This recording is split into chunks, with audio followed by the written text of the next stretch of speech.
Est-ce que tu connais la peur de l'échec? Tu sais, ce sentiment qui t'empêche d'avancer, mais qui te fait croire qu'il est là pour te protéger? Selon toi, est-ce que la peur de l'échec, c'est un protecteur ou un saboteur? On en parle aujourd'hui. Bonjour et bienvenue dans le balado Les révélations de la Terre. Mon nom est Liliane et je vais te faire découvrir la richesse et l'importance de notre lien sacré à la Terre et à tout le vivant. Es-tu prêt à aller dans un espace encore peu exploré, voire même tabou? Si oui, reste avec moi. Quand il est question de développer ses facultés psychiques ou cette relation intime et intuitive avec le vivant, avec les animaux, avec les plantes, bien souvent les gens sont confrontés à un sentiment d'échec avant même d'avoir commencé à essayer. Et ça, c'est pour une raison bien particulière. On ne nous a pas enseigné dans nos familles ou à l'école cette relation intime et sacrée qu'on a avec tout le vivant et on ne nous a pas appris non plus à écouter nos émotions, à développer notre intelligence émotionnelle, à se connaître, à se comprendre et par le fait même, à porter ce même regard-là sur les autres. On nous a plutôt amenés dans une relation plus matérielle avec le monde qui nous entoure. On va nous amener à intellectualiser les phénomènes. On est beaucoup dans le mental, dans la science, évidemment. Et ça nous pousse finalement à nous éloigner d'un autre mode de communication qui est réel, mais auquel plusieurs personnes ne croient pas ou ne pensent pas pouvoir développer. L'autre chose aussi qui nous éloigne de cette faculté-là et qui active en nous le sentiment de l'échec, c'est le fait qu'on vit dans une société d'hyper-performance. Donc, on nous pousse à être dans le succès, à être dans une abondance rapide, une abondance, que ce soit financière, matérielle, un succès professionnel. On veut que les gens soient dans une forme d'accomplissement pour avoir de la valeur. Et ce sentiment de valeur-là, mis sur le succès, que ce soit académique, professionnel, matériel, nous éloigne aussi d'une véritable connaissance de soi, puis d'une valeur, puis d'une estime qui est indépendante de ce succès-là. Et en nous poussant toujours vers le succès, en oubliant d'écouter les fondements même de l'apprentissage puis de l'évolution, bien évidemment, ça nous envoie plein de signaux de détresse, d'émotions extrêmement difficiles à gérer. Et parce qu'on n'est pas outillé ou on n'a pas envie d'aller voir ces émotions difficiles qui sont activées par la peur de l'échec, on préfère dire que c'est pas vrai, que c'est pas réaliste ou que c'est pas pour moi. Et moi, j'ai envie ici qu'on brise ce cycle-là ou cette croyance-là. Puis pour ça, on va aller voir beaucoup plus en profondeur qu'est-ce que c'est au final la peur de l'échec, d'où est-ce que ça part et comment est-ce qu'on pourrait tranquillement travailler avec elle plutôt que de la fuir. Quand j'enseigne à mes élèves les facultés de communication avec le vivant ou les animaux, je m'assure qu'ils y aillent petit à petit, un pas à la fois, pour qu'ils puissent prendre tranquillement le pouls de cette nouvelle communication-là, qui vit des tout petits succès réguliers, plutôt que de se mettre une pression énorme sur les épaules d'accomplir des grandes choses en peu de temps. Prenons par exemple un enfant qui rentre à l'école en première année. Bien, on ne va pas demander à un enfant en première année de savoir déjà écrire un livre de 500 pages. C'est sûr que l'enfant, si on lui met cette pression-là, il va vite vivre un sentiment d'échec puis il va vouloir arrêter d'aller à l'école, ce qui est complètement normal. On va plutôt demander à un enfant de première année d'écrire un mot, une phrase, ensuite une page. Et c'est au fil des années qu'il va développer sa capacité d'écriture, qu'il va pouvoir augmenter le nombre de volumes de mots qu'il va écrire jusqu'à peut-être réaliser un rêve qui est d'écrire un roman de 500 pages. C'est la même chose avec le développement des facultés psychiques. C'est pas quelque chose qu'on nous inculque, c'est pas quelque chose qu'on nous enseigne. On vit dans une société très matérialiste, très intellectuelle. Donc, d'aller dans l'intelligence énergétique, d'aller dans l'intelligence émotionnelle, d'apprendre à voir l'apprentissage comme quelque chose de sain et de normal, plutôt que de juste donner de la valeur à la réussite et à la finalité, bien, c'est sûr que là, ça va brasser tout un système de valeurs puis toutes des croyances depuis l'enfance.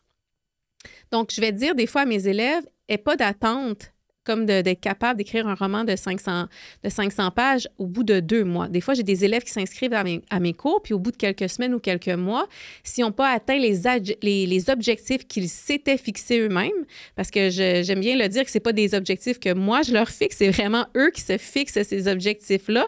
Ils ont une idée de ce que ça pourrait être ou de ce que ça devrait être. Et si au bout de quelques semaines, quelques mois, ils n'ont pas atteint leur propre objectif, ils vont vivre des émotions de honte, de culpabilité, une perte d'estime de soi, donc ça va évidemment les éloigner du processus, puis ils vont vouloir arrêter. Alors que les personnes qui sont prêtes à faire le chemin, à dire j'ai tout un reconditionnement à faire, j'ai toute une nouvelle expérience de vie à découvrir, j'ai des qualités à développer que je n'avais pas auparavant, j'ai des compétences à développer que je n'avais pas auparavant, c'est un cheminement qui est extrêmement riche, valorisant et motivant, mais qui demande qu'on retourne à l'école et qu'on réapprenne des bases qu'on n'a pas eues dans notre tendre enfance. Et c'est aussi pour ça que j'ai à cœur d'enseigner autant à des jeunes enfants parce que je sais qu'ils vont grandir déjà avec une fondation différente, puis ça va aller beaucoup plus vite pour eux que si on commence ce développement-là plus tard. Donc, tout réside finalement dans nos valeurs sociales qu'on attribue à l'éducation, à l'apprentissage, au développement de nouvelles connaissances, de nouvelles facultés, mais aussi tous les mécanismes internes qui nous éloignent de notre capacité d'apprentissage, puis qui nous éloignent aussi d'une culture sociale de l'hyperperformance. En fait, la peur de l'échec, mais la peur tout court, c'est comme un ami malveillant qui draine notre énergie, qui nous rend petits et vulnérables. Donc, quand on est connecté à cette peur de l'échec-là, c'est comme si on avait à l'intérieur de nous un ami qui prétendait vouloir nous protéger, mais qui, au final, tire notre énergie vers le bas et nous rend très vulnérables et fragiles. Donc, ces émotions-là qui sont activées par la peur de l'échec vont ressembler beaucoup à des émotions de honte, de blâme, de dévalorisation et des fois aussi même à une forme de colère ou d'agressivité parce qu'on s'en veut à soi-même de ne pas avoir atteint les résultats qu'on aurait voulu précédemment. Et en plus, on ne voit pas l'apprentissage ou même l'échec comme quelque chose qui est une source d'apprentissage, qui est une source de découverte. On va trouver dans notre société que l'échec est critiquable, est jugeable et condamnable. Donc, c'est sûr que plus on va mettre un poids lourd sur ce sentiment-là, moins on va être capable de dire « Ah, j'ai pas réussi aujourd'hui » ou « Là, j'ai fait une erreur. Quel est l'apprentissage à faire? Comment est-ce qu'on peut décortiquer ce qui s'est passé? » Moi, j'aime beaucoup dire aux gens, on va rentrer ensemble dans ta tête, on va essayer de comprendre qu'est-ce qui s'est passé quand tu as réussi ou quand tu n'as pas réussi, qu'est-ce qui s'est passé au niveau émotionnel, qu'est-ce qui s'est passé au niveau de tes pensées, tu étais où, comment tu fonctionnais. Donc, finalement, c'est un processus qui nous pousse encore mieux à se connaître, encore plus à apprendre où sont nos forces de génie, où sont nos faiblesses et comment est-ce qu'on peut miser sur notre propre leadership, notre propre personnalité, nos propres forces pour accomplir finalement des facultés qui vont nous ressembler puis qui vont être à notre lumière, qui vont être à notre image finalement. Donc, c'est pour ça que quand j'enseigne, j'aime bien dire aux élèves, c'est pas moi qui va le faire à ta place. Pourquoi que je dis ça? Puis pourquoi les gens ont tendance à vouloir se déresponsabiliser de leur succès ou de leur échec? C'est justement parce que dans notre société, on nous a aussi beaucoup retiré notre pouvoir personnel en nous disant comment est-ce qu'on doit agir, qu'est-ce qu'on doit faire, qu'est-ce qu'on ne doit pas faire, qu'est-ce qu'on doit penser, qu'est-ce qu'on ne doit pas penser. On nous pousse avec des fois de la manipulation, des menaces à suivre un courant, un mouvement et qui nous enlève toute capacité de jugement, de discernement, de ressentir même des émotions, ça nous convient ou pas, et ensuite de reprendre notre pouvoir personnel. Donc, on est aussi très coincé dans un système social où on ne nous pousse pas à réfléchir, à remettre en question des systèmes. Donc, quand vient le temps d'apprendre une nouvelle faculté, plutôt que de dire, bien, si je réussis, c'est grâce à moi, si j'ai de la difficulté, bien, je vais explorer pourquoi, ils sont où, moi, les signaux d'apprentissage pour moi, on va avoir tendance à remettre la responsabilité dans les mains des autres. C'est de ta faute ou c'est à cause de toi. Donc, on a beaucoup tendance à vouloir rejeter les choses vers l'extérieur. Et ça, c'est normal parce que si quelqu'un nous prend entièrement en charge puis qui est responsable entièrement de notre vie, bien, si ça fonctionne ou si ça ne fonctionne pas, ça va être forcément la faute de la personne qui nous a pris en charge. Mais si nous, on reprend notre pouvoir personnel, si nous, on se dit moi, j'ai envie de découvrir comment y arriver, mais à partir de moi, d'une connaissance de moi et d'une reprise de mon pouvoir personnel, bien, quand tu vas vivre une réussite, tu vas en être fier, ça va être ta fierté personnelle. Puis si tu vis des difficultés, ça va être une belle opportunité d'apprendre encore plus à te connaître et de développer des nouveaux outils qui vont t'amener dans une forme de leadership qui est incroyable. Et c'est vraiment ça que je vois chez les gens que j'accompagne. Puis c'est comme ça que je me sens moi aussi. Quand que j'ai décidé de renaître de cette enfance-là où on m'avait brimée dans cette sensibilité-là, cette faculté de voir l'invisible, j'étais toute contractée dans mon plexus solaire. Je me sentais petite, vulnérable. J'avais peur. J'avais des traumas liés à ça. Et en voulant reprendre mon pouvoir personnel, j'ai été confrontée à des gens qui voulaient encore moins que je le prenne, ce pouvoir-là, parce qu'ils étaient confrontés au fait de perdre ce pouvoir-là sur moi. Et ça, c'est une dynamique qui est très courante dans notre société.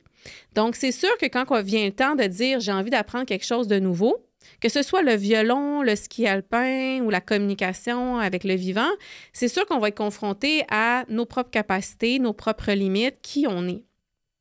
Mais au final, cette découverte-là de qui on est, c'est le plus beau voyage qu'on peut faire. C'est certain qu'un violoniste qui nous enseigne le violon ne va pas rentrer dans notre corps, dans nos mains, puis jouer le violon à notre place. Il va se mettre à côté de nous, il va nous guider et nous, on va pratiquer avec nos forces et nos faiblesses, avec notre propre unicité finalement. Même chose avec un professeur de ski alpin. Il ne va pas rentrer dans mon corps, skier pour moi pour que je ressente le feeling d'être un bon skieur, pour après ça quitter mon corps puis dire « vas-y, fais-le ». Mais des fois, c'est comme ça qu'on aimerait. On aimerait que les autres nous amènent complètement là où eux ils sont ou là où on voudrait aller, mais on oublie de marcher le chemin nous-mêmes. Et ça, c'est pour ça qu'il y a comme toute une rééducation à faire dans notre conscience du soi, puis dans notre volonté de pouvoir se rencontrer dans tout ce qui nous concerne, nous, qui ne concerne pas une autre personne, et d'avoir envie d'être bienveillant envers nous-mêmes, d'être respectueux. C'est comme un parent bienveillant envers son enfant qui apprend quelque chose de nouveau. Est-ce que nous sommes des parents bienveillants envers nos propres enfants qui sont dans des processus d'apprentissage pour quelque chose de complètement nouveau? Je sais que c'est possible, je sais que c'est accessible, je marche ce chemin-là tous les jours. Moi-même, je développe ces facultés-là parce que c'est quelque chose qui est illimité. C'est pas parce qu'on atteint un certain niveau qu'on a atteint le plus haut, la plus haute marche du podium. Et ça, c'est une autre particularité aussi qui vient avec la peur de l'échec. On a tellement peur de ne pas réussir ou de ne pas être à la hauteur de nos propres attentes ou des attentes de la société que des fois, on va prétendre arriver à une certaine forme de réussite ou d'accomplissement alors qu'on a encore plein d'autres choses à découvrir, plein d'autres choses à comprendre, mais on va arrêter l'apprentissage en se disant « je sais tout, je suis parfaite, tout ce que je fais est impeccable, je ne fais pas d'erreur ». Il y a comme un besoin de protéger une zone de sécurité, de valorisation personnelle qui fait qu'on oublie que bien, peut-être que là, j'ai raté, peut-être que là, j'en ai manqué une, peut-être que là, j'étais pas 100% disponible, puis peut-être que j'ai encore d'autres choses à apprendre. Donc, quand vient le temps d'apprendre la communication avec les animaux ou les plantes, c'est un monde infini à découvrir qui est comme sans fin. Donc, on ne peut pas prétendre parce qu'on a une intuition, une impression que ça y est, je le fais, j'ai atteint le plus haut niveau de communication. C'est comme avec une langue. Si je vais dans un pays comme en Allemagne et que je connais 4-5 mots en allemand, je ne peux pas prétendre parler l'allemand. Je vais pouvoir converser peut-être légèrement avec les gens, mais je vais être vite confrontée à une difficulté communicationnelle si les gens se mettent à parler beaucoup, à parler rapidement, et moi, je vais être limitée dans mon vocabulaire. C'est un peu la même chose. C'est une communication, c'est un dialogue, et c'est quelque chose qui se développe avec le temps. Donc, j'ai vraiment envie qu'on regarde ensemble peut-être c'est quoi les signaux, les signes qui nous amènent à croire que justement, on tend vers la peur de l'échec et qu'on s'éloigne tranquillement de notre passion ou de notre objectif et que, la peur de l'échec nous amène plus dans un côté saboteur ou nous amène à nous éloigner de notre objectif plutôt que de nous protéger en nous disant « de toute façon, tu n'y arriveras jamais, arrête ». Bien là, on va plutôt pouvoir dire à ce fameux ami-là à l'intérieur de nous, « OK, tu peux te mettre de côté, je vais apprendre à travailler avec toi, mais c'est moi qui prends les décisions et non, moi, j'ai envie d'apprendre, j'ai envie d'essayer et j'ai envie d'être un élève finalement. » Parce qu'au final, c'est ça. Quelle société on veut avoir dans 1 an, 2 ans, 5 ans? Si on veut une société nouvelle, il faut qu'on change. Ça veut dire que dans 1 an, 2 ans, 5 ans, nous-mêmes, on ne sera plus les mêmes personnes. Mais si on reste tel qu'on est parce qu'on a peur du changement puis qu'on a peur de l'échec, bien, on va rester là où on est puis on va continuer à se plaindre que la société ne nous convient pas ou que notre vie ne nous convient pas. Donc, au final, quel élève on est? Est-ce qu'on est resté des élèves dans la société? Est-ce qu'on est prête à apprendre, à évoluer? Ou au contraire, on a tellement peur de l'échec puis on a peur de ne pas être en haut de la pyramide de la hiérarchie sociale qu'on préfère tout arrêter.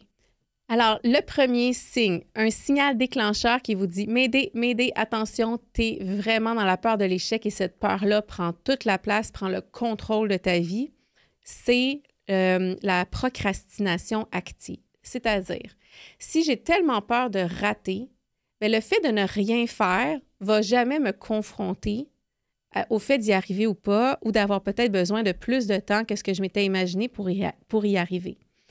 Et cette procrastination-là, on le voit, justement, les gens, ils vont rien faire, ils vont pas faire les exercices, ils vont pas tenter de comprendre. Et là, boum, on va remettre la responsabilité sur la faute de tout ce qui est extérieur.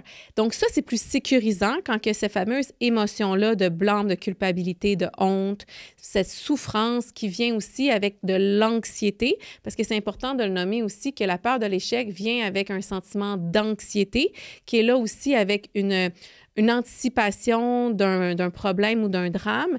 Donc là, au lieu de vivre cette anxiété-là d'anticipation, on ne va rien faire du tout, on va procrastiner, on ne va pas essayer.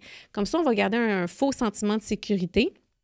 Et si jamais on n'y arrive pas, on dira c'est de la faute de mes enfants, de mon travail, de mon temps, du cours, de ça. Mais au final, quand on regarde réellement s'il y a des actions qui ont été posées, il y a des essais qui ont été faits, il n'y en a pas.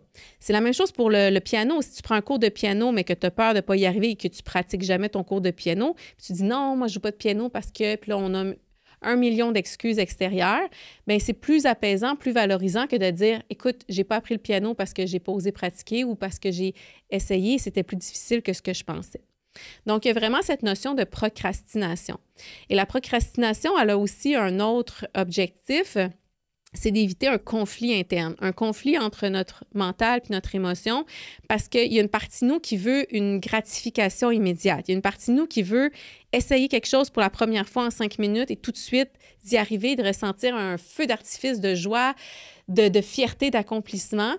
Et si ça n'arrive pas, bien, il y a comme un conflit interne qui va être entamé à l'intérieur de nous, puis on n'a pas envie d'être confronté à ça.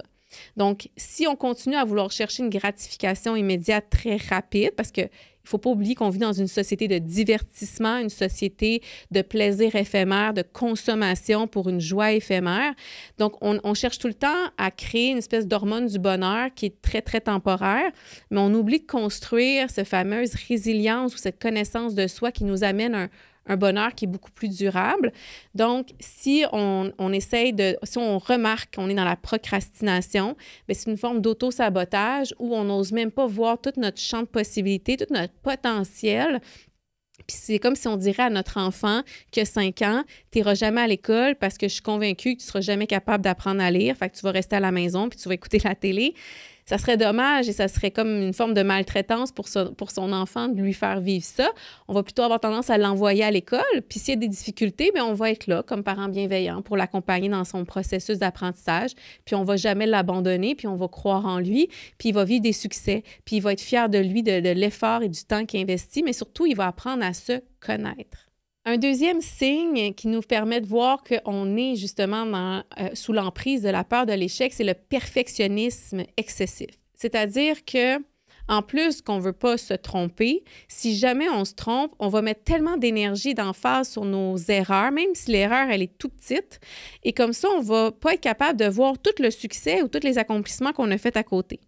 Donc, il y a vraiment, dans le perfectionnisme excessif, des objectifs ou des attentes très élevées.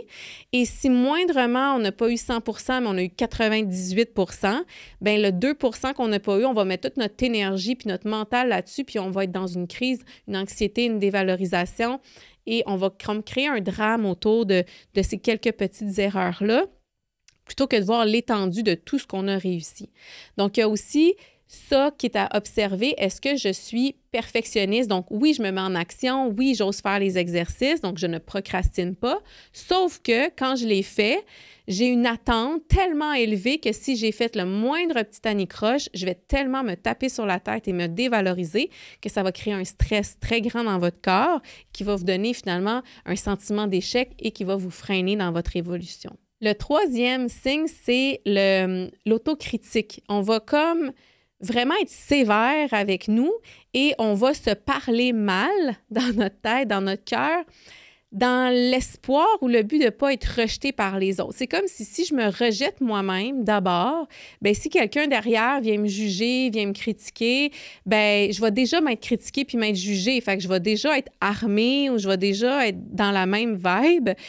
Alors, on n'est même pas encore en train de se dire « Mais non, tu n'as pas à me juger, tu n'as pas à me critiquer, j'ai pas à me juger, j'ai pas à me critiquer, j'apprends, j'essaye, j'avance et je suis heureuse, je suis fière de moi pour tout ça. » Et d'avoir vraiment une nouvelle perspective, nouvelle par rapport à justement ces attentes, ces jugements, ce sentiment d'être rejeté par les autres ou d'être valorisé si on réussit.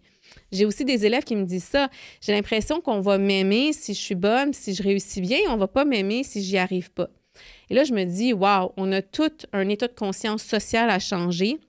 Comment est-ce que ça se fait que ta valeur personnelle réside dans ta capacité à faire un sport ou un instrument de musique ou même à apprendre une langue ou une communication comme moi j'enseigne avec le vivant? Ta valeur ne réside pas là. Tu existes, tu as de la valeur telle que tu es et le reste, c'est juste le développement de ton potentiel. C'est juste une découverte de tout ce qui est possible d'apprendre et de devenir comme être humain. Mais ta valeur n'est jamais conditionnelle à un accomplissement ou à une réussite. Et c'est là aussi où le bas blesse, c'est vraiment toute une culture sociale. Et je vous invite à découvrir mon livre Nouvelle conscience. Si vraiment vous êtes dans des systèmes de conscience qui vous nuisent, mais vous croyez que c'est la bonne chose à faire, la bonne façon de penser, vous allez vous rendre compte dans le livre que j'ai écrit qu'il y a différents niveaux de conscience, puis que ça se peut que, oui, on vienne d'une société occidentale qui mise sur certaines valeurs, qui donne des récompenses et des cadeaux à certaines personnes dans certaines situations et pas à d'autres, mais que c'est important de défaire ces mythes-là et de passer finalement au prochain niveau de conscience, puis de voir le monde, de se voir et de voir notre évolution sous un angle complètement nouveau. Et vraiment, ce que les gens disent quand ils lisent mon livre, c'est que ça pacifie les relations, mais surtout, ça pacifie nos propres conflits intérieurs où on n'est pas tout le temps en train de vouloir être ce qu'on n'est pas ou convenir à un système social dans lequel on se sent pas bien. Finalement, dans les derniers signaux qu'on va observer, qui est le signe qu'il y a la présence de l'échec qui vous conduit, qui vous dirige dans votre vie, c'est finalement l'évitement des défis. J'essaie d'éviter de vivre un défi ou d'éviter de prendre une initiative qui pourrait m'amener vers un échec. Donc, des fois, il y en a qui ne vont même pas vouloir prendre une initiative vers quelque chose qui les passionne ou qui les intéresse. Donc, ça va amener comme un abandon précoce. Et je reviens à mon histoire d'enfant de première année qui veut écrire un livre de 500 pages. Si lui, comme enfant, et son parent s'attend à ce qu'après 2 mois d'école en première année, il écrive un roman de 500 pages puis qu'il n'y arrive pas, il y a des fortes chances que cet enfant-là abandonne l'école. Donc, c'est la même chose pour nous aussi. On est tout le temps dans la peur de l'échec qui est insinué par tout ce qu'on a parlé dans le balado aujourd'hui, mais évidemment, ça risque d'amener un abandon précoce puis un retrait finalement de son initiative ou de son investissement pour revenir dans une zone de sécurité qui est en fait une fausse zone de sécurité qui est beaucoup plus finalement un saboteur qu'un protecteur. Mais sur le coup, on va se sentir protégé, ça va faire baisser notre système nerveux parce qu'on va avoir été mis beaucoup en stress puis en anxiété de performance. Donc, en abandonnant, on va calmer son système nerveux, on va se sentir mieux. Mais au final, on n'aura pas changé tous les mécanismes malsains que la peur de l'échec est venue mettre à l'intérieur de nous de façon insidieuse. On n'aura pas agi sur ce mécanisme-là pour le renverser. Alors que si on prend le temps de rencontrer sa peur de l'échec en pleine face puis de dire « OK, je vais agir dessus », je vous jure que ça ne va pas juste vous être utile dans mes formations, ça va vous être utile dans toute votre vie, dans toutes vos relations interpersonnelles, dans votre travail, parce que c'est tout un schéma interne, un dialogue interne, un conflit interne qui va s'être apaisé. Et c'est là que vous allez me dire « Mais Liliane, je suis en train de reprendre mon pouvoir personnel. » Oui, j'ai l'impression d'être plus fière, de garder la tête haute, d'ouvrir mes épaules. J'ai l'impression que je suis plus dans mon cœur. Oui, tu n'es plus dans ta tête, tu n'es plus dans ton stress, tu es dans ton cœur. Tu es dans la bienveillance, tu es dans l'amour de soi, tu es dans l'écoute de ton rythme et de tes cycles. On ne demandera jamais à une fleur de pousser plus vite. On ne va pas arriver puis on ne va pas tirer sur une plante.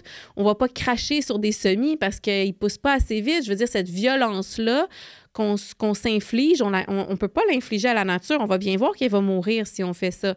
Mais nous aussi, on se tue à petit feu en continuant ce mécanisme-là à l'intérieur de nous, puis en n'étant pas capable de voir toute la richesse et l'enseignement qu'il y a derrière l'échec, mais surtout aussi toutes les possibilités d'apprentissage auxquelles on n'aura même pas la chance de marcher ou de tendre parce qu'on va s'être arrêté en chemin bien avant. Pour contrer un peu tout ça, j'ai envie de vous donner quelques clés. Quelques peut-être petits devoirs à faire si ça vous tente. Vous pouvez prendre un carnet, un crayon, puis de commencer à réfléchir d'où me vient la peur de l'échec. Est-ce que ça vient de ma famille? Qu'est-ce que mes parents me disaient ou qu'est-ce que mes oncles, mes tantes? C'est quoi la culture familiale en lien avec l'apprentissage et l'échec? Est-ce que j'étais aimée, valorisée, vantée quand je réussissais, j'accomplissais des grandes choses? Puis quand je réussissais pas, j'étais négligée, ignorée, rejetée ou voire même dévalorisée. Donc, est-ce que ça vient de la famille? Est-ce que ça vient de la société? Quelles sont les expériences de vie où vous avez peut-être vécu l'échec dans des domaines où vous auriez tellement aimé vivre un succès puis c'est pas ça qui est arrivé? Quelles émotions sont montées à ce moment-là? Et ces émotions-là d'anxiété, de tristesse, de culpabilité, de honte, peut-être qu'ils vous ont paralysé.